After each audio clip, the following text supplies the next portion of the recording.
தியானத்திற்கு ஆதாரமான ஒரு வேத பகுதியை வாசிக்கலாம். தானியேலின் தீர்க்க தரிசன புஸ்தகம் 6வது அதிகாரம் 28வது வசனத்தை ஒருவர் வாசிங்க.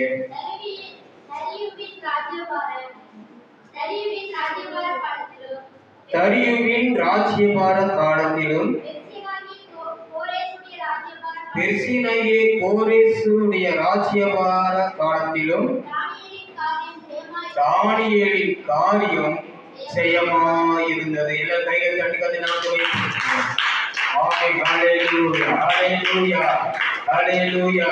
இந்த நான் வேதத்திலே வாசிக்கிறதான இந்த தானியேல் கிட்டத்தட்ட 4 ராஜாக்களை சந்தித்த ஒரு புருஷன் தான் இந்த தானியேல். இங்க வேதத்தில் நாம் வாசிக்கப்பட்ட பகுதியில 2 ராஜாக்களுடைய காரிய நாட்கள் மட்டும்தான் தானியேலுடைய காரியம் ஜெயமாயிருந்தது என்று வேதம் சொல்லுகிறது. அப்படின்னா மற்ற 2 ராஜாக்கள் யார்? ஒன்று நேபுகாத்நேச்சார், மற்றொன்று பெல்ஷாத்சார் ராஜா என்கிற 2 ராஜாக்கள். தாத்தாவும் பேரனுமாகி இந்த 2 ராஜாக்கள் வாழ்ந்து வருகிற காலத்துல தானியேலுடைய காரியம் ஜெயம் என்று அங்கு எழுதப்படவில்லை. 2 ராஜாவுடைய நாட்கள் மட்டும்தான் எழுதப்பட்டிருக்கிறது. ஒண்ணு தரியு ராஜா, இன்னொன்னு கோரேஸ் ராஜா. அப்ப இந்த 2 ராஜாவுடைய நாட்களில் அவருடைய காரியம் ஜெயமாய் இருந்தது. ஆனா இந்த நேபுகாத்நேச்சாருடைய காலத்திலையும் இந்த பெல்ஷாத்சாருடைய ராஜ்யபார காலத்திலும் அவன் எப்படியாக தானியேல் விளங்கினான் என்று சொன்னால் பெரிய போஸ்டிங் கிடையாது. ஆனா சாஸ்திரியிலே பிரதான சாஸ்திரியாக காணப்படுகிற ஒரு அனுபவம் இருக்கிறது. சாஸ்திரி என்கிறது வேற, ஆனா அதிகாரம் என்கிறது வேற. அப்ப 2 ராஜாவுடைய நாட்களில தானியேல் ஒரு சாஸ்திரியாக, ஞான திருஷ்டிக்காரனாக, தெய்வீக காரியத்தை வெளிப்படுத்தக்கூடியவனாக அவன் தானியேல் காணப்படுகிறதாக வேதத்தில் நாம் வாசிக்கிறோம். அல்லேலூயா, அல்லேலூயா. இப்பொழுது நாம் அந்த பகுதிக்கு போகல. ஆனா இப்போது நாம் சிந்திக்கதான வேத பகுதி அவருடைய காரியம் ஜெயமாயிருந்தது. இந்த வருஷத்தினுடைய வாக்குத்தத்தம் என்ன? ஜெயம் கொள்ளும் ஆண்டு. அப்படியான இன்னைக்கு நம்முடைய ஒவ்வொருடைய வாழ்க்கையிலும் நாம் ஜெயிக்க வேண்டிய பல பகுதிகள் இருக்கு. ஏனோதான் என்று நீங்கள் வசனத்தை கேட்கக்கூடாது, நீங்க யாருக்கோ சொல்றாலும் கேட்கக்கூடாது. தயவு செய்து எல்லாரும் ஆண்டவரே அந்த ஜெயம் என் வாழ்க்கையில் உண்டாக வேண்டும். அல்லேலூயா, அல்லேலூயா, அல்லேலூயா. அப்போ தானியேல் அவன் ஜெயிப்பதற்கு பல விஷயங்கள் இருக்கு. ஆனா அவன் ஜெயம் பெறுவதற்கு முன்பதாக சில விஷயங்கள், அவன் கடந்து போக வேண்டிய பாதைகள், சில நெருக்கடியான பாதைகளும் உண்டு. அந்த நெருக்கடியான பாதையில தானியேல் கடந்து போனார். அல்லேலூயா, அல்லேலூயா. முதலாவது அவன் கடந்து போன பாதை என்ன, அவனுடைய தன்மை என்ன, அது தகுதி என்ன என்று பார்த்தா விசேஷ காரியங்கள் பார்க்கலாம். அவன் கடந்து போன பாதை என்ன? வாசிங்க. தானியேலின் புஸ்தகம் 1வது அதிகாரம் 3, 6 ஆகிய வசனங்களை வாசிங்க. இஸ்ரவேல் புத்திரருக்குள்ளே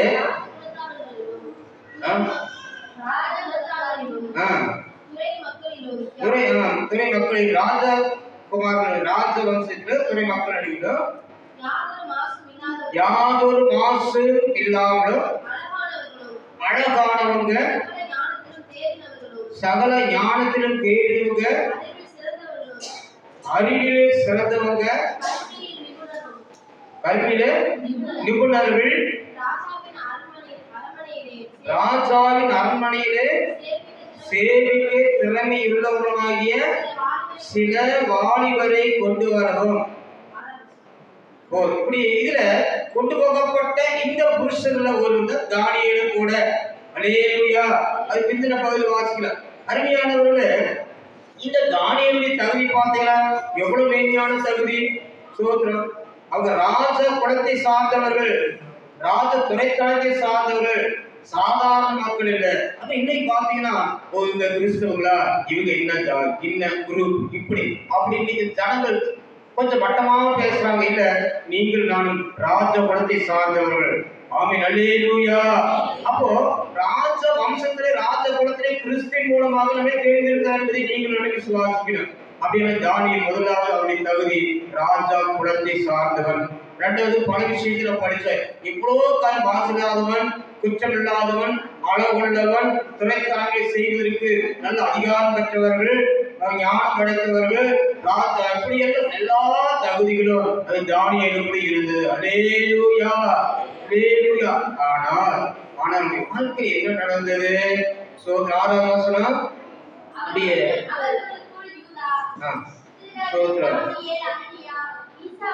அப்படியே முன்னால பாத்தீங்கன்னா அவர்கள் தானியேலும் மற்ற சகோதரர்களையும் நேபுகாத்நேச்சார் சிறை கைதிகளாக கொண்டு போகிறார். சிறை கைதிகளாக கொண்டு போகப்பட்டவர்கள் சாதாரண நிலையில் பார்த்தோம். சிறை கைதிகளாக கொண்டு போய் தன்னுடைய இஷ்டத்தை செய்யும்படிக்கு அந்த நேபுகாத்நேச்சார் அவர் பழக்க வைக்கிறார். இந்த பழக்க வைத்த சில விஷயங்களை நம்ம பார்க்கலாம். வாசிங்க 5வது வசனம். ராஜா தான் உண்ணும் போஜனத்திலேயும் தான் குடிக்கும் திராட்சை ரசத்திலேயும் தினம் ஒரு பங்கை அவர்களுக்கு நியமித்து அவர்களை 3 வருஷம் வளர்க்கவும் அதன் முடிவிலே அவர்கள் ராஜா முன்பாக நிற்கும்படி செய்யவும் கட்டளையிட்டார். இப்ப சொல்லுங்க, இந்த தானியேல் அவரோடு கூட சேர்ந்தான மற்ற வாலிபர்களும் இவர் என்னதான் ராஜகுலத்தை சார்ந்தவராக இருந்தாலும், என்னதான் அறிவு படைத்தவராக இருந்தாலும், என்னதான் ஞானம் உள்ளவராக இருந்தாலும், என்னதான் அலைகள் சிறந்தவராக இருந்தாலும், இப்போ தான் நேபுகாத்நேச்சார் யாரு? இவர் எல்லாரும் அடிமைகள். அல்லேலூயா. இந்த எருசலேம் பட்டணத்தை நேபுகாத்நேச்சார் கொள்ளையடித்துக் கொண்டு போகிற வேளையிலே இப்பேற்பட்ட வாலிபர்களையும் சிறை கைதிகளாக கொண்டு போகப்பட்டார். அப்ப இந்த சிறை கைதிகளாக கொண்டு போகப்பட்ட வாலிபர்கள் யார் இஷ்டம் செய்யணும்? ராஜாவுடைய இஷ்டம் செய்யணும். அந்த அடிமையை பிடித்துக் கொண்டு போன ராஜா என்ன உத்தரவு விடுகிறாரோ அந்த உத்தரவுக்கு கண்டிப்பாக கீழ்ப்படிந்தே ஆக வேண்டும். இது கட்டளை. ஆமென். அல்லேலூயா. அப்படியானா இந்த அடிமைத்தன வாழ்க்கை, இந்த தானியேலுடைய வாழ்க்கை பார்த்தீங்கன்னா அவன் அப்படி வாழ்க்கையோடு செய்யம் பெற்றது கடைசி பகுதி தான். முந்தின காலத்துல ஒரு அடிமைத்தன வாழ்க்கை, நல்ல திறமை இருக்குது, நல்ல டேலண்ட் ஆளுதான், ஆனா ஒரு ராஜாவுக்கு கீழே அடிமைப்பட்டவர். அல்லேலூயா அல்லேலூயா. இப்படிப்பட்டதான சில நேரங்கள் அருமையானவர் உங்க வாழ்க்கையில உங்களுக்கு டேலண்ட் நிறைய இருக்கும், திறமைகள் இருக்கும், தாழ்ந்தல் இருக்கும், உங்களுக்கு பாட தெரியும், நீங்க அழகா இருப்பீங்க, சகல ஞானம் இருக்கும். எல்லா விஷயத்தையும் நீங்க பாத்தீங்கன்னா எதுல குறைந்தவன் என்று உங்களுடைய மனசாட்சியோடு பேசிக் கொண்டு இருக்கும். எல்லாவற்றிலும் நான் சிறந்தவன் என்று உங்களுக்கு தோணும். ஆனா சில நேரங்களில் தானியேலை போலவோ மற்றவரோடு இருந்த வாலிபர்களை போலவோ சில இடங்களில அடிமைத்தன வாழ்க்கையிலே கர்த்தரை வைத்திருப்பார். இந்த அடிமைத்தன வாழ்க்கையில இருக்கும் போது நாம் அவர்களுக்கு அடிமைப்பட்டு அவர்களுக்கு கட்டுப்பட்டு வாழ்ந்தே ஆக வேண்டும் என்பது நீதி. ஆமென். அல்லேலூயா அல்லேலூயா அல்லேலூயா. ஒரே ஒரு விஷயம் மாத்திரம் செய்யணும். அது கேட்டா நம்ம எங்க இருந்தாலும் நான் ஆணுடைய பிள்ளை என்கிற வெளிச்சம் நமக்கு இருக்க வேண்டும். ஒரு அடிமையாக இருக்கலாம், ஒரு அடிமைத்தனம் வாழ்க்கை வாழலாம், ஒரு மற்ற பிரஜாதிகளுடைய கையில ஒப்பு கொடுக்கப்பட்டு இருக்கலாம், ரட்சிக்கப்படாத மாமனார் மாமியாருடைய கையில கொடுக்கப்பட்டு இருக்கலாம், ரட்சிக்கப்படாத புருஷனாக வாழ்க்கைப்பட்டு இருக்கலாம், அல்லது குடும்ப சூழ்நிலைகள் எதிர்மறையாக இருக்கலாம். அது ஒருவேளை ஒரு அடிமையை போல அடிமைத்தனம் போல இருக்கலாம் பிரியமானவர்களே. ஆனா நம்ம என்னதான் அடிமைத்தனமாக இருந்தாலும், என்னதான் அவருக்கு நம்ம பணிவிடைகள் செய்தாலும் நமக்குள்ள இறுதியில் ஒரு காரியம் இருக்கிறது. நான் விருத்த சேதனம் உள்ளவன். அல்லேலூயா. தானியேலுக்கும் சாத்ராக் மேஷாக் ஆபேத்நேகோ போன்ற வாலிபர்களுக்கும் அப்படி உள்ளத்தில் ஒரு தீர்மானம் இருந்து, நான் என்னதான் அடிமைத்தனமாக இருந்தாலும் நான் விருத்த சேதனம் உள்ளவன், நாங்கள் யூத குலத்தை சார்ந்தவர்கள் எந்த வைராக்கியம் இருந்தபடியினால இப்படி அவர் அடுத்த ஒரு கட்டத்துக்குள்ள அவங்க வந்து விட்டார்கள். அல்லேலூயா. பாருங்க, முதல் காரியமே அவர் என்ன ஆயிடுச்சு தெரியுமா? முதல் காரியம் எங்க ராஜா கை வச்சாரு? எதுல கை வச்சாரு? முதல்ல அவர் எதை செய்யக்கூடாதோ அதுலதான் ராஜா முதல்ல கை வச்சார். அவர் என்ன செய்யக்கூடாதா? மதுபானம் குடிக்கக்கூடாது, மாம்சம் புசிக்கக்கூடாது என்கிற ஒரு தீர்மானத்தோடு இருந்த வாலிபர்கள். அல்லேலூயா அல்லேலூயா அல்லேலூயா. அப்ப நீங்க ரட்சிக்கப்பட்டு நீங்க ஆவிக்குரிய வாழ்க்கையில நீங்க வாழும்போது ஒரு நல்ல தீர்மானத்தோட வாழ்ந்திருப்பீங்க. நான் இப்படித்தான் இருக்கணும், நான் அப்படி இருக்கணும், இப்படி இருக்கணும், நல்ல தீர்மானத்தோட, நல்ல தியாகத்தோட, நல்ல அர்ப்பணிப்போட இந்த வாலிபல போல நீங்க இருந்திருப்பீங்க. ஆனா சூழ்நிலைகள் மாறிடுச்சு, சூழ்நிலைகள் மாறிடுச்சு. ஆனா அதுக்காக நம்முடைய தீர்மானம் விட்டுலாமா? நம்முடைய எடுத்துக்கிறதால அந்த பிரதிக்கடையை விட்டுலாமா? விடக்கூடாது. அல்லேலூயா. ஆனா கடுமையான உத்தரவு விட்டான். இந்த 3 வருஷமும் இந்த ராஜ போஜனத்தை புசித்தே ஆகணும் என்று ராஜா கட்டளை. ஆனா அவர்கள் ஒரு சின்ன ஒரு காரியத்தை தேவ சமூகம் செவித்து ஆயத்தப்படுத்தினாங்க. அல்லேலூயா, அல்லேலூயா. அவங்க என்ன செய்கிறாங்க? அந்த தானியேலும் மற்ற வாலிபர் அவங்க என்ன செய்தாங்க? அந்த பிரதானி இடத்துல போய் அழகா பேசுறாங்க. எப்படி பேசுறாங்க? எடுத்து வாசிங்க. சோத்ரம் 8வது வசனம். தேவன் தானியேலுக்கு பிரதானியின் தலைவரிடத்தில் தயவும் இரக்கமும் கிடைக்கும்படி எத்தனை வசனம் இருக்கு? அதே படிங்க. தானியேல் ராஜாவின் போஜனத்தினால் அவர் பானம் பண்ணும் திராட்சரசத்தினாலும் தன்னை தீட்டுப்படுத்தலாகாது என்று தன் இருதயத்தில் தீர்மானம் பண்ணிக்கொண்டு தன்னை தீட்டுப்படுத்தாதபடி பிரதானிகளின் தலைவனிடத்தில் வேண்டிக் கொண்டார். பிரதானி தலைவரிடத்துல போய் வேண்டுனா அவர் திருவானா? ராஜா அந்த காரி அறிந்தா யாருக்கு முதல்ல தலை போகும்? தானியல் போக தலை முதல்ல தானியலுக்கு போகாது. தானியலுக்கு கூட இருக்கிற ஏழை திராட்சரசம் கொடுக்கல, ஏனியின் போஜனத்தை மாம்சமுடைய அவர்களுக்கு நீ கொடுக்கலன்னு சொல்லி பிரதானியுடைய தலைதான் முதல்ல போக. அல்லேலூயா. அருமையான தேவ பிள்ளைகளே, நீங்க தேவ சமூக வைராக்கியம் இருந்தீங்கன்னா, கர்த்தருக்காக வைராக்கியம் உண்மையா நீங்க இருக்க விரும்பினீங்கன்னா, உங்களுக்கு யார் பிரதானியாக, யார் உள்ள கண்காணியாக வைக்கப்பட்டு இருக்கிறார்களோ அவருடைய கண்களில் கர்த்தர் தயவு வைக்கப்பட்டவர். இப்போ அவங்க சொல்றாங்க, புத்தியா ஞானமாய் சில விஷயத்தை தானியேல் பேசுறான். வாசிங்க. 9வது வசனம். தேவன் தானியேலுக்கு பிரதானிய தலைவரிடத்தில் தயவும் இரக்கமும் கிடைக்கும்படி செய்தார். சோத்ரம். இங்க 12வது வசனம் வாசிங்க. 10 நாள் வரைக்கும் உமது அடியாரை சோதித்து பாரும், எங்களுக்கு புசிக்கும் பருப்பு முதலான காய்கறிகளையும் குடிக்கிறதுக்கு தண்ணீரையும் கொடுத்து எங்கள் முகங்களையும் ராஜ போஜனத்தில் புசிக்கிற வாலிபுடைய முகங்களையும் ஒத்து பாரும், பின்பு நீர் காண்கிறபடி அடியாருக்கு செய்யும் என்றார். இவ்வளவு ஞானமா பேசுறாங்க. இன்னைக்கு ஒருவேளை வலுக்கட்டாயப்படுத்துவாங்க. ஒரு சகோதரன் கேட்டு, தம்பி எப்படி நீ ஸ்மோக்கிங் குடிச்சு பழகலன்னு கேட்டா அவங்க சொல்லுவாங்க, ஐயா நான் கட்டாயம் குடிக்கலையா. இப்படி நண்பர்கள் என்ன அமைக்கி பிடித்து என்னை வச்சு ரொம்ப கட்டாயப்படுத்தி என்ன இந்த ஸ்மோக்கிங் பண்ணி பழக்கிவிட்டாங்க, ட்ரிங்க்ஸ் பண்ணி பழக்கிவிட்டாங்க. இன்னைக்கு அதுல நான் விடுதலையாக எத்தனையோ பேர் சொல்லுகிறத நான் கேள்விப்பட்டு இருக்கிறேன். அருமையானவர், இப்படிப்பட்டதான சூழ்நிலைகள் வந்துதான் ராஜ கட்டளை, ராஜ தந்திரங்கள், விசுவாசின் தந்திரங்கள், இந்த காரியங்கள் எல்லாம் அறிந்திருக்கிறபடினால தேவ சமூகத்தின் மாதிரியான சூழ்நிலைகள் செழிக்கும் போது ஆண்டவர் ஒரு நல்ல ஆலோசனையை தருவார். எப்படி நடந்து கொள்ளலாம், எப்படி அவர்கிட்ட பேசலாம், எப்படி அந்த சூழ்நிலை தப்பித்துக் கொள்ளலாம் சொல்லி ஆண்டவர் ஞானத்தை கற்று தருகிறார். அல்லேலூயா. தானியேலுக்கு செய்ய வர வேண்டுமானா முதல் பாயிண்ட், அடிமைத்தனத்துக்கு தன்னை விடுமையை கொடுத்துட்டாரு. தன்னுடைய சுய இஷ்டத்தை செய்ய விரும்பல, ராஜ விருப்பத்தை நிறைவேற்றணும். ஆனாலும் கூட தன்னுடைய தீர்மானத்தில் அவன் உறுதியாக இருந்தார். அல்லேலூயா. மதுபானத்திலையும் ராஜ போஜனத்திலே தன்னை தீட்டுப்படுத்த கூடாதுன்னு சொல்லி தீர்மானித்து அந்த தீர்மானத்தை எப்படி நிறைவேற்றுவதற்காக தேவ சமூகத்தில் கேட்டாரு. செடித்து ஆலோசனை கிடைத்து பிரதானுடைய கண்கள்ல தயவு கிடைக்கப்படுகிறார். 10 நாளைக்கு 2 டெஸ்ட் பண்ணுங்க ஐயா. 10 நாளைக்கு 3 வருஷம் ராஜா கொடுத்து சொல்லி இருக்கிறாரு. இந்த 3 வருஷத்துக்காக நான் உங்கள்கிட்ட கேட்கல. ஒரு 10 days 10 நாளைக்கு மட்டும் எனக்கு திராட்சை ரசத்தையும் ராஜ போஜனத்தை கொடுக்காதீங்க. சாதாரணமான பருப்பும் இடைக்கறி மரக்கறியில கொடுத்து எங்களுக்கு சாப்பாடு கொடுங்கய்யா. 10 நாளைக்கு நாங்க சாப்பிடுறோம். இந்த 10 நாளைக்கு பின்னால எங்களுடைய முகத்தையும் ராஜ போஜனத்தினால் இருக்கிற இந்த வாலிபுடைய முகத்தை நோக்கி பாருங்க. இதில் எங்க முகம் பிரகாசமா இருந்தா நாங்க கேட்டதை தொடர்ந்து செய்யுங்க. இல்ல உங்கள் முகங்கள் வாடி போயிட்டே ஆனா நீங்க ராஜாவின் திருப்படி எங்களுக்கு கொடுங்க என்று கேட்டாலே லூயா அல்லேலூயா. பார்த்து இதுதான் நம்முடைய வாழ்க்கையில செய்யப்படுவதற்கு முதல் காரணம் நம்ம எடுத்த தீர்மானத்துல தூக்கி எடுத்ததுதான் மீண்டும் தொட்டு பார்க்க கூட அல்லேலூயா. அடிக்கடி நான் செய்தியில் சொல்லுவேன், அல்லேலூயா. பன்றியை எத்தனை முறைதான் நீ கழுவி விட்டினாலும் திரும்ப திரும்ப நோய் விழுந்துருமா சொல்லுங்க? மறுபடியும் சாக்கடையில் நோய் விழுந்துரும், குட்டை அந்த சாக்கு அறுவடை நோய் விழுந்துரும்.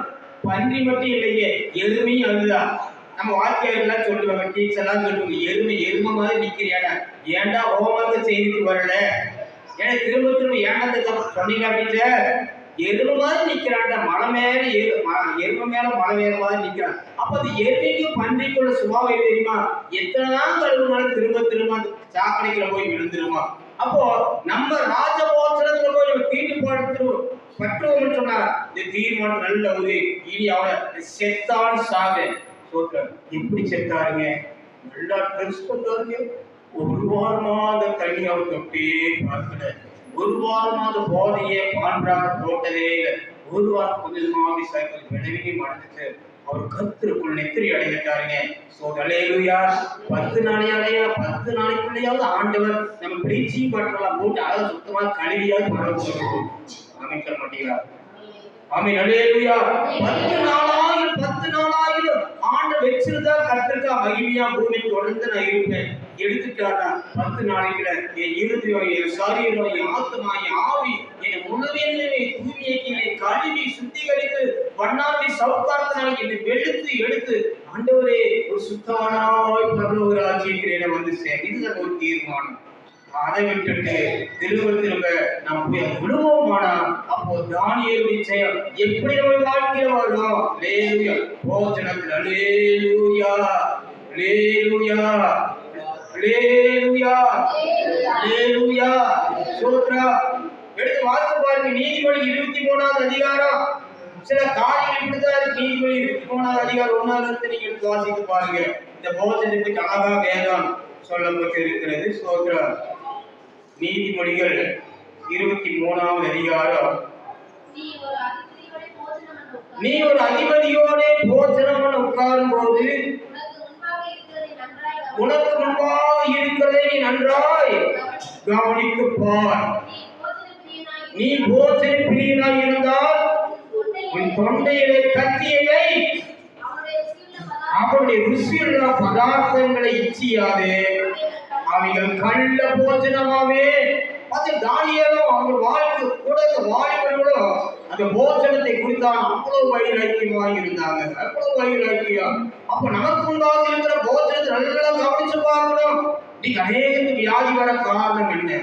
அநேக வயிற்றுல கோளாறு வர காரணம் என்ன? அநேக அல்சர் வர காரணம் என்ன? அநேக கேன்சர் வர காரணங்கள் என்ன? இன்னைக்கு நாம் எடுத்துக்கொள்ளுகிற உணவு வகைகள். அப்ப இன்னைக்கு அநேகம் சாப்பிடுற சாப்பாடுகள் ரொம்ப பயங்கரமா இருக்கு. இந்தியாவில் அன்றைய காலகட்டத்தில் இன்னைக்கு அது இருக்குதான், ஆனா அவ்வளவு ஃபேமஸ் இல்லை. அன்றைய காலகட்டத்துல நமக்கு தெரிஞ்ச டிஃபன் எல்லாம் என்ன டிஃபன்? இட்லி, தோசை, இடியாப்பம், ஆப்பம், இதுதான் அந்த காலத்து உணவு. இந்த காலத்துல என்னெல்லாம் உணவு?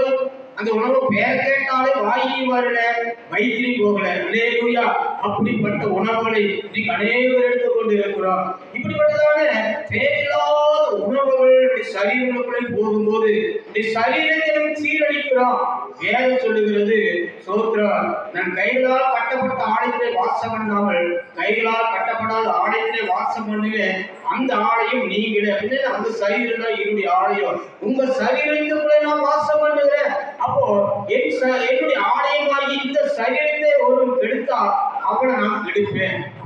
வயிற்றுல போடுகிற ஒவ்வொரு ஆகாரமும் நம்முடைய சரீரத்தை கெடுக்குமானால், நம்முடைய சரீரம் நம்முடைய சரீரத்தில் இருக்கிறதான ஒவ்வொரு அவயவங்களையும் நாம் எடுக்கிற உணவுகள் சீரழிக்குமானால் தேவாலயத்தை தீர்க்கப்படுத்துகிறோம், தேவத்தை சீரழிக்கிறோம். இதில் நமக்கு ஒரு ஜெயம் உண்டாகலாம். நல்ல தீர்மானம் எடுக்கிறோம், ஆனாலும் சில நேரங்களில் நம்ம தவறிடுவோம். அதுல கூட கொஞ்சம் கூட நம்ம எச்சரிக்கை அடைய வேண்டும். இரண்டாவது, நமக்கு முன்பாக வைக்கப்பட்டிருக்கிற போஜனம் இன்னைக்கு தானியலுக்கு வாலிபர்களுக்கு அந்த ராஜ போஜனம் முன்பாக வைக்கப்படுகிறது. அதை புறம்பே தள்ளினாங்க. நம்மளால இப்படி என்ன பண்ணுவோம்? சோதர அலையிலுயா ஒரு ஆகாரம் வந்துருச்சு, எப்பா எனக்கு பிடிச்ச உணவு சொல்லி உடனே அமைதி குளிக்க எல்லாம் உள்ள கொடுத்து நிறுத்திடலாம். இது நம் பெரிய ஆபத்து. பெரும்பாலும் சோதர விசுவாசப்படைய வீடுகளை வரும்போது நான் அநேக உணவுகளை நான் தவிர்த்த காரணம் என்ன தெரியுமா? என் சரீரத்தை நான் பாதுகாத்தே ஆகவே. அல்லேலூயா. 100க்கு மேல இருக்கிற பெரும்பாலும் வீடுகளை நீங்க செய்கிற உணவுகள்லாம் எனக்கு ஒத்துக்காது. நீங்க செய்கிற குழம்புகள்லாம் எனக்கு ஒத்துக்காது. அதனால கூடுமான இருக்கும் வீடுகள்ல நான் வரும்போது உணவுகளை நான் தவிர்க்க காரணம் இதுதானே தவிர உங்களை பகைக்கவோ, உங்களை அவமதிக்கவோ, உங்களை நான் வெறுப்போ செய்யல. ஆனா நீங்கள் பயன்படுத்துகிற ஆகாரங்கள், நீங்கள் பயன்படுத்துகிற உணவு குழம்பு வகைகள் என் வயிற்றுக்கு, என் சரீரத்துக்கு, என் நாட்டுக்கு ஒத்துக்காது. அல்லேலூயா. அதனாலதான் புறமே தவிர உங்களை எல்லாரும் நான் நேசிக்கிறேன். அல்லேலூயா. அருமையான தேவைப்படையில ஆரம்ப காலங்கள்ல ஒரு வீட்டுல நான் ஒரு செமத்துக்காக போயிருந்த வேலையில நல்லா கவனிங்க. ஊழியக்கால எப்படி நீங்க ஃபாலோ பண்ணணும், ஊழியக்கால எப்படி நீங்க பராமரிக்கணும் என்கிற விஷயத்துல நீங்க உணவு காரியங்கள்ல மிகுந்த ரொம்ப ஞானமா நீங்க நடக்க வேண்டும். நம்ம பாஸ்டர் தானே, நம்ம சிஸ்டர் தானே சொன்னா கேட்பாங்க, அப்படி நீங்க சொன்னது கேட்போம், அதே விஷயம், அது அன்பு மிகுதினால. ஆனா நமக்கு ஒரு ஞானம் இருக்கு ஒரு போதனை விஷயத்துல, அப்பதான் வாழ்க்கையில ஜெயம் உண்டாகும். அன்னைக்கு நான் பெரிய ஒரு தவறு செய்துட்டேன். அந்த தவறு இந்நாள் வரைக்கும் வாழ்க்கையை மிகுந்த ஒரு பாதிப்பு ஏற்படுத்தி கொண்டே இருக்கு. அது என்ன அப்படின்னா, ஒரு வீட்டுக்கு செவத்துக்கு போயிருந்தோம். சரி, நான் மட்டும் அன்னைக்கு நான் மட்டும் தான் போயிருந்தேன். அப்ப புருஷனும் மனைவி 2 பேரும் சேர்ந்து அவங்க 2 குழந்தை பிள்ளைங்க இருக்காங்க. அவங்க என்ன செய்தாங்க அப்படின்னா, பாஸ்டர் நீங்க மட்டும் இருக்கே, சிஸ்டர் பிள்ளைகள் ஊருக்கு போயிட்டாங்க, இப்போ நீங்க சாப்பிட்டு செஞ்சிருக்க மாட்டீங்க, உங்களுக்கு நாங்கள் டிஃபன் தரோம் அப்படின்னாங்க. அப்போ நான் சொன்னேன், சிஸ்டர் பிரச்சனை இல்லை, எனக்கு எல்லாம் ஆயிடுவோம், வீட்டு எல்லாம் ஆயிடுவோம், நான் போய் சாப்பிட்டுவேன். இல்லை பாஸ்டர், ஒரே ஒரு தோசை ப்ளீஸ்ன்னு சொல்லி ஒரே ஒரு ரொம்ப கம்பல்படி தோசைனா ஹோட்டல் போட தோசை இல்லை, வீட்டில் ஒரு சின்ன தோசை, சின்ன ஒரு ரவுண்டுல ஒரே ஒரு தோசை அப்படின்னு சொன்னாங்க. சரி, இப்படி கட்டாயப்படுத்துறா நம்ம சபைக்கு வர விசுவாசிகள் கட்டாயப்படுத்துறேன்னு சொல்லி, அது சரி உங்க அன்பின் மிகுதியில இந்த ஒரே ஒரு தோசை மட்டும் கொடுங்கன்னு சொல்லி அந்த ஒரு தோசை எடுத்து நான் விட்டு சாப்பிட்டு இந்த பாதி தோசை முடியுதுக்குள்ள அடுத்த தோசை தூக்கி விட்டாங்க கரண்டி. அங்க ரெடி ஆயிட்டு புருஷன் பக்கத்தே உட்காந்துட்டாரு, என்ன கவிச்சேதான் கண்ணை கடிக்கே இருக்கிற காலையில கண்ணை காட்டுறாரு. அந்த அவன் கிச்சன் அடுத்த தோசை எடுக்க என்ன சொன்ன, நீ மறுபடியும் கொண்டு வரீங்க இல்ல ஒன்னே ஒன்று இது பண்ண தரவே மாட்டேனாங்க. அந்த ஒன்னே தான் ரெண்டாவது அடுத்து 3வது வீட்டு விட்டாங்க. நீ என்ன சொல்ல, என்ன பண்றதே எனக்கு புரியல. ஏன்டா உட்காந்து செவத்தோட டக்குன்னு எடுத்துட்டு ஓடி இருக்கலாமான்னு நான் நினைச்சேன். 2ஆச்சு 3ஆச்சு 4ஆச்சு 5ஆச்சு வந்துட்டே இருக்குது. அதோட ஆத்மா சபையை விட்டு நின்று போச்சு. அன்னைக்கு நான் படிச்ச பாடம் உங்களை கேட்டனா, நீங்களே கொடுத்து நீங்களே சபை விட்டு நின்று போயிட்டா அது இப்படிப்பட்டதான உபத்திரத்தை என்ன தாங்க முடியுமா? வேண்டாம், செய்கிறது அன்போடு செய்ய. அல்லேலூயா.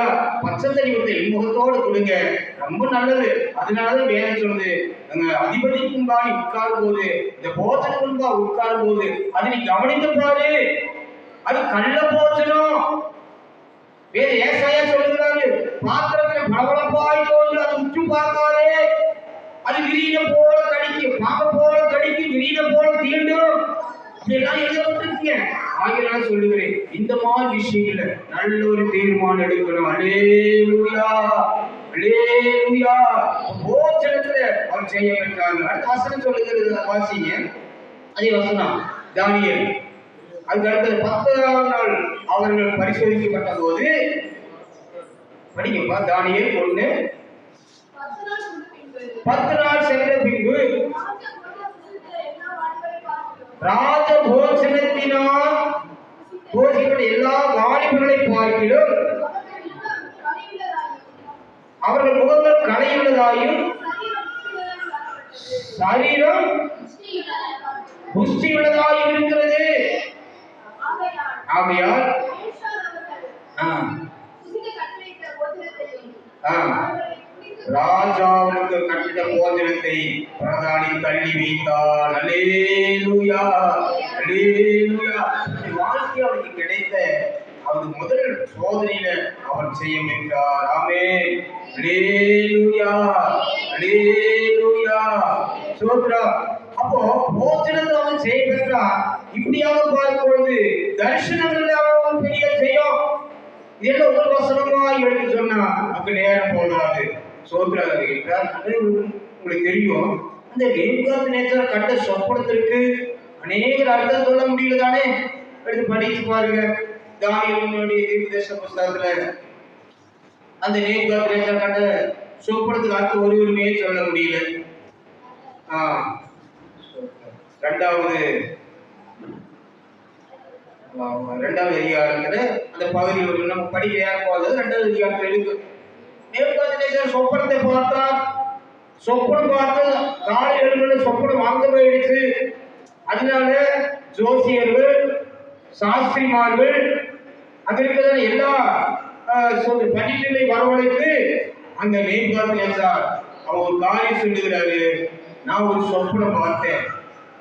அந்த சொப்பனை மிகவும் கலங்க பண்ணிட்டு, ஆனா அந்த சொப்பனை என்னன்னு எனக்கு தெரியல. நீங்க என்ன செய்யணும் அப்படின்னா, நான் கண்ட சொப்பனத்தையும் சொல்லணும், அந்த அர்த்தத்தையும் சொல்லணும். எல்லா சாஸ்திரிமார்களும் கலங்கினார்கள். ராஜாவின் கேட்கிற காரணம் அரிதான ஒரு காரியம். இதுவரைக்கும் எங்க காலத்துல ஒரு ராஜா இப்படி கேட்டது கிடையாது. நீங்க மட்டும் அப்படி சொல்றீங்க. உங்க சொப்பனத்தை சொல்லுங்க, அதனுடைய அர்த்தத்தை சொல்றான்னு சொன்னாங்க. அப்ப அவங்க சொன்னாங்க, இல்ல, என் சொப்பனத்தையும் சொல்லி அதுக்கு அர்த்தத்தை நீங்க சொல்லலைன்னா உங்களுடைய தலைகள் எல்லாம் துண்டிக்கப்படும். ராஜ உத்தரவு. அல்லேலூயா, அரிதான காரியம் என்று அவர் சொன்னார்கள். ஆனாலும் தானியேல் தன்னுடைய கூட்டுக்காரர்கள் தன்னுடைய சிநேகிதர்களை சேர்த்து கொண்டு அவர்கள் செபித்து ஒரு ஆலோசனை பெற்றார். அல்லேலூயா. அவர்கள் தானியேலுக்கு இந்த நேபுகாத்நேச்சாருக்கு அந்த சொப்பனத்தையும் சொல்லி அந்த அர்த்தத்தையும் சொல்லுகிறார். அதனுடைய சொப்பனங்கள் அர்த்தம் இன்னொரு நாளைக்கு நான் சொல்லுகிறேன். அப்ப அந்த சொப்பனத்தின் அர்த்தத்தையும் சொல்லும் போது அந்த நேபுகாத்நேச்சார் தானியேலை சாஸ்திரிக்கு மேலாய் உயர்த்தி வைக்கிறது பார்க்கிறோம்.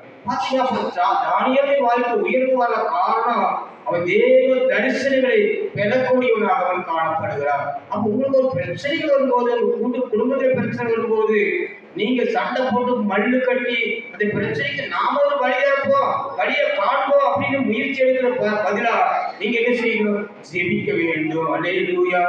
அப்படி செவித்தரா இல்லையா? படிச்சு பாருங்க. செவித்தரா இல்லையா? சோத்ரா தன்னுடைய அவரோட கூட சோத்ரா அந்த வாழ்வோடு கூட சேர்ந்து அவன் செவித்தனான் இல்லையா?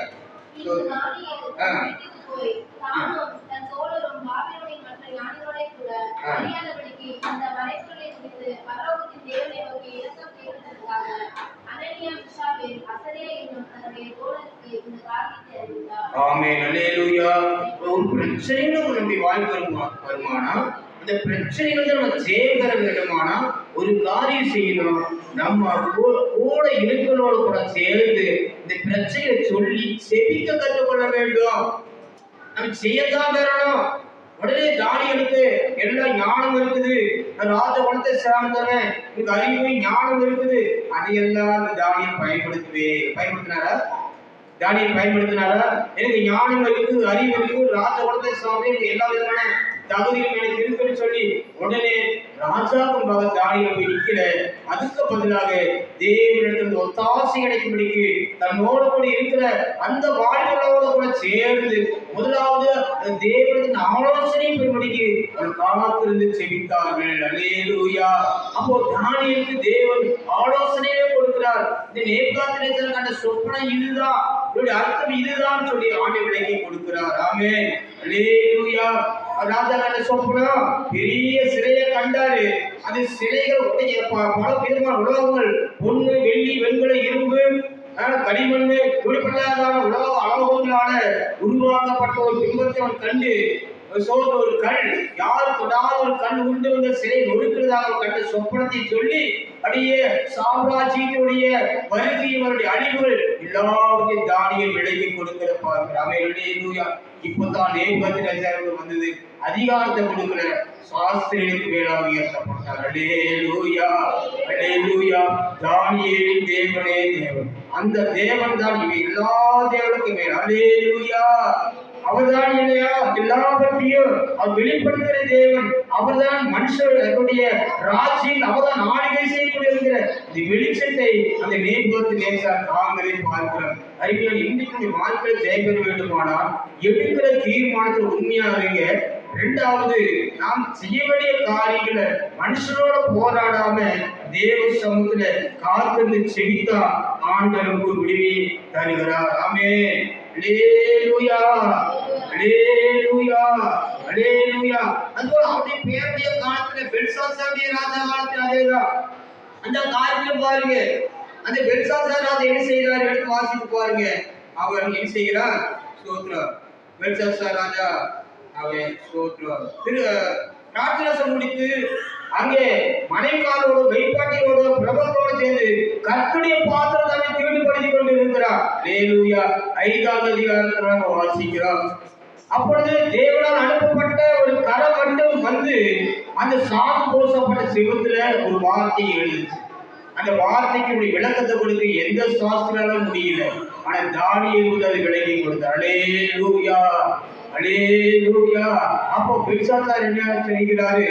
தானியேல் இந்த வார்த்தையை சொல்லி என்னுடைய விளக்கத்தை சொன்னபடியினாலே அவனுடைய தானியேலுடைய கருத்துல ஒரு சரப்பணியை போடுவோம். இந்த 3வது நகரத்தோடு ஏற்றி 3வது ஸ்தானத்திலே தானியேலை உயர்த்தி வைத்திருப்பார். உயர்த்த வேண்டும் என்று சொல்லி அவன் கட்டளையிடுகிறதையும் பார்க்கிறார். அல்லேலூயா. ஆனா 3வது ஸ்தானத்தில் உயர்த்தப்பட்டதோ ரதத்தில் ஏற்றப்பட்டதாக வேதத்தில் காணப்படுது. அதனாலதான் சொல்லுகிறேன், நேபுகாத்நேச்சாருடைய காலத்திலே சரி, அந்த பெல்சாத்சாருடைய ராஜா காலத்தில் சரி, அந்த தானியேல் சாஸ்திரிக்கு மேலாக உயர்த்தப்பட்டிருந்தார். ஆமென். அல்லேலூயா. ஆனா இந்த தரியு ராஜாவுடைய நாட்களிலேயும் கோரேசுடைய ராஜாவுடைய நாட்களிலேயும் அவருடைய காரியம் ஜெயமாக இருந்தது. அப்படின்னா அவன் எடுக்கிற காரியத்தில வெற்றி. இன்னைக்கு உங்க வாழ்க்கையில, உங்க குடும்பத்துல, உங்க வேலை செய்ய இடத்துல, ஊழியத்துல, தொழில, எல்லா பகுதிகளிலும் வெற்றி கிடைக்க வேண்டும். ஆமென். அல்லேலூயா. இதற்கு எல்லாம் ஒரு அடிஸ்தானமாக காணப்பட வேண்டும். இதுதான் முன்னாள் தானியேல் கடந்து போன பாதை. முன்னால் கடந்து போன பாதை என்ன? ஒன்று அடிமை வாழ்க்கை. இந்த அடிமை சந்தோஷமா ஏற்றுக்கொண்ட. இரண்டாவது அவன் போஜனத்தை தீட்டுப்படுத்துற. 3வது காரியம் தானியேல் தனக்கு வருவதான பிரச்சனைகள், தனக்கு வருவதான ஜீவனத்துக்கு பாதக நேரிடுகிற சூழ்நிலையில மனுஷனோடு போராடாம தேவனிடத்தில் வேண்டுதல் பெறவும், தேவனிடத்தில் பதிப்பெறும்படிக்கு தன்னோடு இணைந்த சகோதரனோடு சேர்ந்து ஜெபித்து தேவ ஆலோசனை பெற்று ராஜாவுக்கு மறுத்தரவு கொடுப்பது அனுபவம் எல்லா தானியேலுடைய ஜெயத்துக்கு ஒவ்வொரு படிக்கற்கள். ஆமென். அல்லேலூயா. இன்னைக்கு ஏதை எடுத்தோட மேலே எழுதிட முடியாது. இன்னைக்கு அருமையான தேவன் உங்க வாழ்க்கையில நீங்க உயர்ந்த ஒரு ஸ்தானத்தில் இருக்க வேண்டுமானா இப்படிப்பட்டதாக ஒரு அனுபவத்தை நேராய் காத்து வழி எடுத்து கொண்டே பேர் அநேக சொல்ல முடியும். ஆமென். அல்லேலூயா. யோசேப்பை சொல்லலாம். யோசேப்புடைய வாழ்க்கையை பாருங்க. முதல்ல யாருக்கு அவனை கீழ்ப்படிதல் இருந்தா? யோசேப்பு தகப்பனுக்கு கீழ்ப்படிதல் இருந்தா, அண்ணன்மார்களுக்கு அவன் கீழ்ப்படிதல் இருந்தா. அல்லேலூயா, அல்லேலூயா. யோசேப்பு பாருங்க, இந்த நாட்கள்ல அடிமையை விற்கப்பட்ட இடத்துல தன் எஜமானை போத்திபாருக்கு அவன் கீழ்ப்படி அடிமையாகி இருக்கிறான். இதுல அவன் சிறையில் அடைக்கப்படுகிறான். காலங்கள் உருண்டோடிட்டு யோசேப்புடைய வாழ்க்கையில அவனோட உயிருக்கு முன்னால எவ்வளவு படிக்கல்கள், எவ்வளவு கஷ்டங்கள், எவ்வளவு வேதனைகள், எவ்வளவு துன்பங்களை அந்த யோசேப்பு கடந்து வர வேண்டிய அனுபவம் இருக்கு. அல்லேலூயா. அதுல யோசேப்பு ஒரு பொறுமையோடு கஷ்டங்கள் சகித்தார். அல்லேலூயா. அண்ணன்மார்கள் பகைத்தார்கள், சகித்தார். தொழிலில் தூக்கப்பட்டார்கள், சகித்தார். விற்பனை செய்தார்கள், சகித்தார். அடிமையை போனான், சகித்தான். எஜமானுடைய வீட்டில் அடிமை வேலை செய்கிறான், அதை சகித்துக் கொண்டிருந்தான். தன் எஜமானி பொய் குற்றச்சாட்டு சொல்லி தன் எஜமான சிறை அனுப்பப்பட்டான். அந்த கஷ்டத்தை அவன் சகித்தான். காலம் வந்தது, தரிசனம் நிறைவேறிற்று. ஆமென். அல்லேலூயா. இதுதான் தானியேலுடைய வாழ்க்கை. ராஜகுலமாய் இருந்தாலும், அழகாய் இருந்தாலும், ஞானமாய் இருந்தாலும், சர்வ ஞானம் படைத்த தானியேல் இருந்தாலும் கூட எல்லாவற்றுக்கும் மேல உன் அடிமை என்கிற கீழே வந்தால் அவன் பெயர்கள் மாற்றப்பட்டு அல்லேலூயா அவனுடைய பெயர்கள் கூட மாற்றினாங்க. தானியேல் சொன்ன அர்த்தம் என்ன தெரியுமா? தானியேல் சொன்னா கர்த்தரின் நியாயாதிபதி என்றார். அல்லேலூயா ஆண்டவர்கள் நியாயம் செய்கிறார். ஆனா அந்த பெயர் கூட மாற்றப்பட்டது. உனக்காக வழக்காடுகிற கர்த்தர் உண்டு என்று நீ நம்பிக்கொண்டிருப்பாய். அது கூட ஒரு வேளையில உன்னுடைய கண்ணுக்கு மறைவாய் போகலாம். அவன் தானியேல் என்கிற பெயர் மாற்றப்பட்டு அவனுக்கு பெல்தெஷாத்சார் என்ற பெயரை ராஜா சூட்டிவிட்டார். பெல்தெஷாத்சார் என்று சொன்னார் அடுத்து என்ன தெரியுமா? பாகாலே ராஜாவை பாதுகாப்பார். பாருங்க அவன் பெயரை கூட மாற்றலாம். தானியேலே நீ தானியேல் இல்ல, நீ பெல்தெஷாத்சார். ஏன் தெரியுமா? என்னுடைய பாகாலான் என்னை பாதுகாப்பார் என்கிற நேபுகாத்நேச்சார் உடைய பெயரை மாற்றி ஒரு தகாத பெயரை அந்த தானியேலுக்கு கொடுத்தது. ஒருவேளை பேர் கூட ஒரு தாறுமாறாய் போகலாம். உன் வாழ்க்கையில எவ்வளவு கீழ்த்தரமாய் போக முடியுமோ அவ்வளவு ஒரு கீழ்த்தரமை போகிற சூழல் ஏற்பட்டாலும் கூட உன்னை அழைத்தவரும் உயர்ந்தவர். உன் தீர்மானத்திலே உண்மையா இருக்கும் போது, நீ செய்வதை தரிசனத்துல நீ கரிசனையோடு இருக்கும் போது, ஏற்ற வேலை வரும்போது கர்த்தர் உயர்த்த போகிறார். உன் வாழ்க்கையில ஒரு ஜெயமாய் மாறப் போகிறது. ஹல்லேலூயா. இருக்கிறீங்களா? எல்லாருடைய வாழ்க்கையில ஒரு எழுப்பு உண்டாகுமா? ஒரு வாழ்க்கை ஒரு ஜெயம் உண்டாகுமா? விசுவாசம் பெருகுமா? அல்லேலூயா.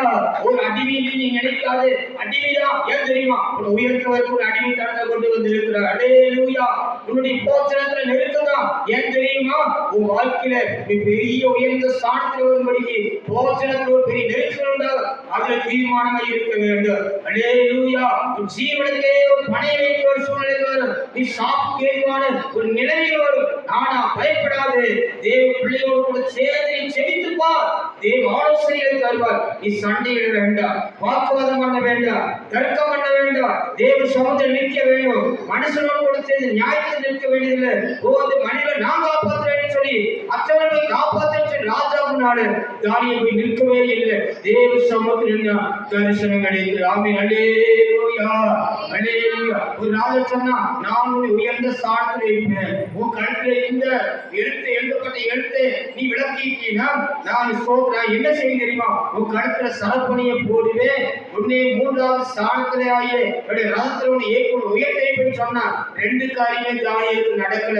ஒருவேளை அருமையான தேவ பிள்ளைகளே, உன்னை உயர்த்தவே, உன்னை எழுந்தவே, உன்னை மேன்மைப்படுத்தவே, உன்னை வாழவே, உன்னை காப்பாற்ற என் பேச்சை சொல்லி உன்னை யாராவது தவறான வழியில சொல்லி உன்னை கவர்ச்சிகரமான வார்த்தை சொன்னா நீங்க அவங்க நம்பாதீங்க. நீங்க கர்த்தரை மாத்திரம் நம்புங்க. அந்த ராஜா பெல்ஷாத்சார் ராஜா சொன்னா செய்யல. அல்லேலூயா. இன்னைக்கு உங்க வாழ்க்கையில் செய்ய வேணுமா? மனுஷன் மேல நம்பிக்கை வைக்காது, கர்த்தர் மேல பற்றுதலாயிரு. அவரை நோக்கிப்பார். அல்லேலூயா. இதெல்லாம் படிக்க இருக்கலாமே. அல்லேலூயா. அதனாலதான் இந்த நாட்களிலே அந்த தானியேல் உயர்த்தப்பட காரணம் என்ன? சோத்ரா அது எடுத்து வாசிக்கலாம். சோத்ரா தானியேல் தீர்க்கதரிசி புஸ்தகம் 6வது அதிகாரம் எடுத்து வாசி. சாரி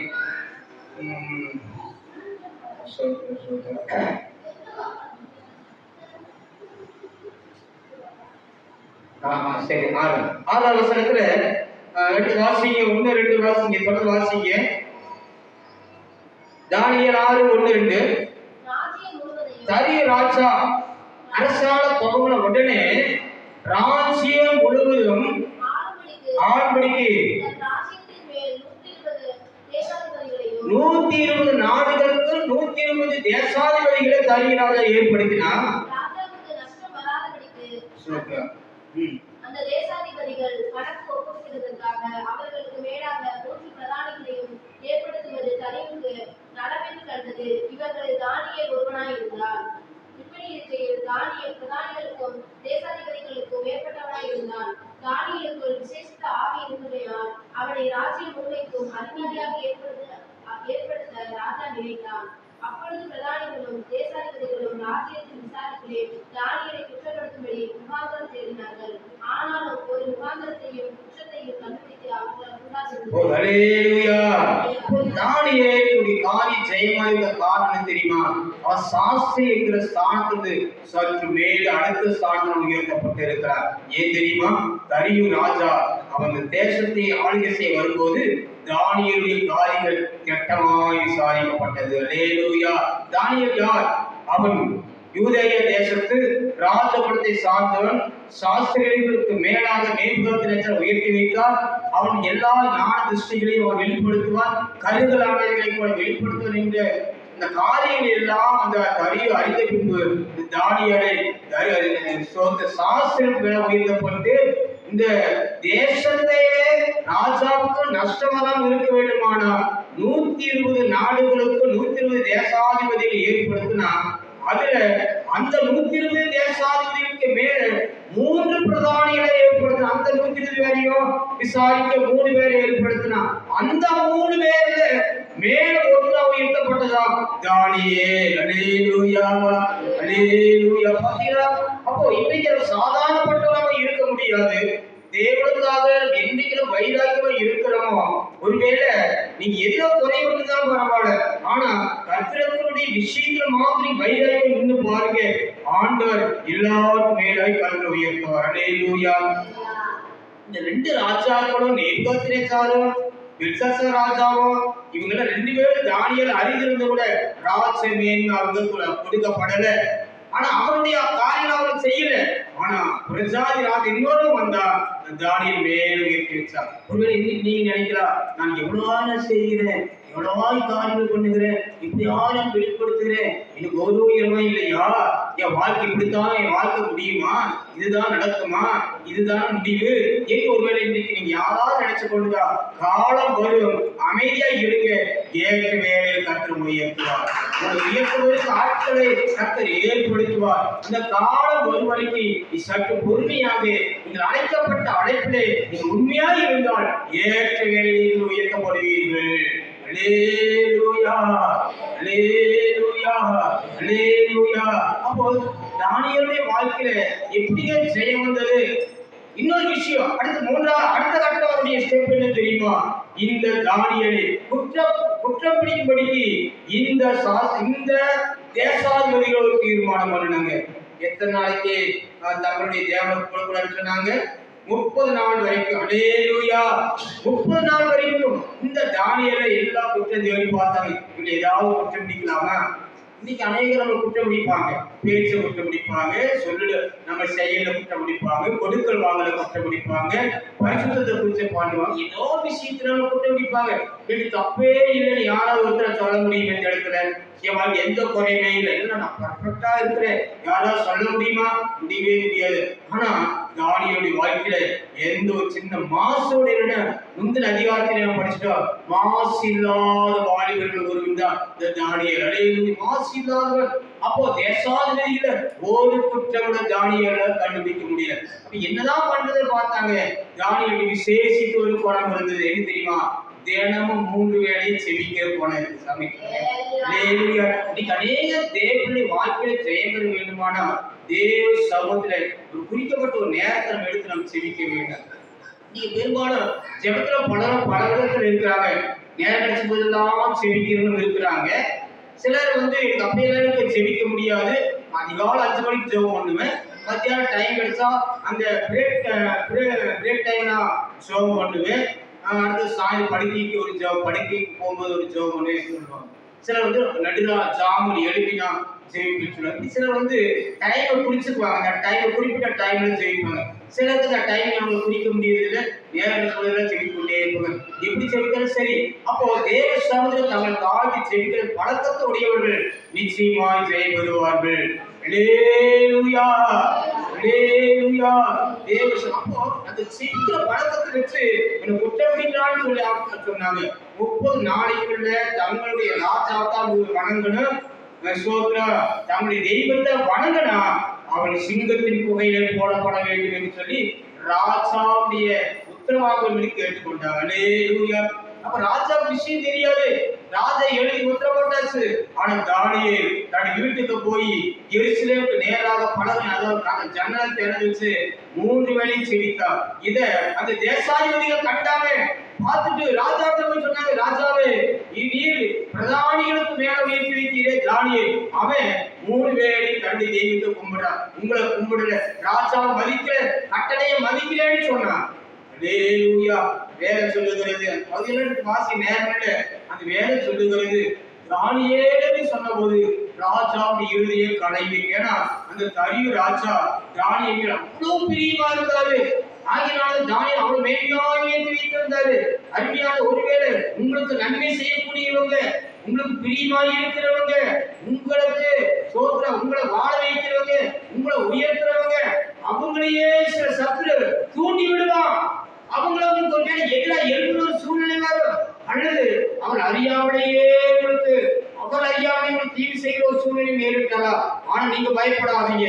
வேற சொல்லுது, அது தரியராஜா கலையினாலும் கூட சோத்திர சிங்க குகையில தானியேல் போடுவது அது தரிய சொல்லுகிறாரு. சோத்திரா தானியேலே, நீ இடைவிடாமல் ஆராதிக்கிற தேவன் உன்னை சிங்கத்தின் கையிலிருந்து அவர் தப்பிக்க வல்லவராய் இருக்கிறார் என்று சொல்லி நம்பிக்கையோடு சிங்க புகையில போட்டான். அல்லேலூயா, அல்லேலூயா. சிங்கங்கள் தானியேல் ஒன்றும் செய்ய முடியல. சோத்ரா அடுத்த நாள் காலையில் வந்து ராஜா கூப்பிடுகிறது, தானியேலே கர்த்தரை காத்தாரா? அவன் சொல்லுகிறான், ஆண்டவர் ராஜாவை வாழ்க, கர்த்தர் என்னை பாதுகாத்தார். சிங்கம் ஒண்ணுமே செய்யல. ஏன்னா நான் தேவன் முன்பாகவும் ராஜாவாய் முன்பாகவும் நான் ஒரு நியாயக்கேடு நான் ஒண்ணுமே செய்யல. அதனால கர்த்தர் தூதர்கள் அனுப்பி சிங்கத்தின் வாயில கட்டி போட்டார். அல்லேலூயா, அதனால தேவைப்படல. இன்னைக்கு ஒரு வாழ்க்கை செய்ய வேண்டுமானா சூழ்நிலையை பார்க்காதீங்க, எதிர்மறையான காரியங்களை நினைக்காதீங்க. தேவனோடு நீங்கள் ஐக்கியப்பட்டிருக்கும் போது, தீர்மானங்களை நீங்கள் உறுதியாக இருக்கும் போது, உங்களுடைய பெயர்கள் மாறலாம், உங்களுடைய தீர்மானங்களுக்கு ஒரு நெருக்கம் உண்டாகலாம், உங்களுக்கு ஒரு பீடத்தில் ஒரு அடிமைத்தனங்கள் உண்டாகலாம். உங்களுக்கு பிரியமானவர்கள் எழுப்பும் போது பிரியமானவர்களை கூட சாத்தான் வேலை திசையில திருப்பலாம். ஆனா உங்களை அழைத்தவர் உண்மையுள்ளவர், உங்களுக்கு தெரிந்தவர் உண்மையுள்ளவர். இயற்கைக்கு அப்பாற்பட்ட செயல்களை கர்த்தருடைய வாழ்க்கையை அவர் செய்ய வல்லவராய் இருக்கிறார். ஆமென். அல்லேலூயா, அல்லேலூயா. அருமையான கர்த்தரின் பிள்ளைகளே, நீ சோர்ந்து போகாதீங்க. கர்த்தர் நிச்சயமாய் செய்து வருவார். வேதம் சொல்லுகிறது, தானியேலுக்கு விரோதமாய் எழுப்பின அந்த தேசாதிபதிகளையும் மனைவிமார்களையும் பிள்ளைகளையும் கட்டாய் கட்டி கொண்டு போய் சிங்கத்தின் கெவியில தூக்கி போட்டார்கள். வேதம் சொல்லுகிறது, அவருடைய சரீரங்கள் கீழ் தளத்திலே போய் சேர்ந்து முன்னதாக அந்த சிங்கங்கள் சீறி பாய்ந்து அவருடைய எலும்புகளை எல்லாம் முறித்து போட்டது என்று வேதம் சொல்லுகிறது. முழுவது சாப்பாடு எல்லாம் கிடைத்த சிங்கங்கள் இப்படி தானியேலுடைய எதிரிகளுடைய எலும்புகள் நொறுக்கி போட்டது. இதை கேட்டுக்கொண்டு அருமையான பிள்ளையே, உன் வாழ்க்கையில ஜெயம் உண்டாக வேண்டுமானா, உன் வாழ்க்கையில ஒரு வெற்றி உண்டாக வேண்டுமானா, கர்த்தருடைய சமூகத்தை நீங்க உண்மையாக இருப்பாங்க. நிச்சயமாக கர்த்தர் ஜெயம் தருவார். எல்லாம் முழங்கால் போடுங்க, தேவ சமூகம் நம்மளை அர்ப்பணிங்க. Praise the Lord. ஹல்லேலூயா, ஹல்லேலூயா, ஹல்லேலூயா, ஹல்லேலூயா, ஹல்லேலூயா. நல்லவரே, நாங்கள் துதிக்கிறோம். ஒரு 5 நிமிஷம் தேவசமூகம் அர்ப்பணிக்கலாமே. Praise the Lord, praise the Lord. Hallelujah, hallelujah. என் போஜனத்துக்கு ஒரு பாதகம் வருகிறதா? நான் விட வேண்டிய விடலாமா? ஓ சோதிய பேருக்கு ஒரு பாதகம் வருகிறதா? வரட்டும். ஒரு அடிமை வாழ்க்கையா? அடிமை இருக்கட்டும். ஓ சோதர சிங்க குகையா? வரட்டும். ஓ எளிய எனக்கு பிரியமானவர்களே சத்துரை மாறிவிட்டாரா? மாறட்டும். ஆனா அவங்கள மாறவில்லை. அவருடைய தந்திரம். Praise the Lord. உங்களுடைய எதிரிகள் எல்லாம் ஓ இனிமேல் தேடினாலும் எதிரிகளை பார்க்க முடியாது. அவளை தேடி காண மாட்டேன் வேதம் சொல்லி இருக்கிறது. சத்திய வசனம் பொய் சொல்லாது. உண்மையாயிருங்க, உண்மையாயிருங்க. உண்மையுள்ள மனுஷன் பரிபூர்ண ஆசீர்வாதம் பெறுவார் என்று வேதம் சொல்லி இருக்கிறது. அல்லேலூயா. சிங்கக்கேரியோ சூளை நேருப்போ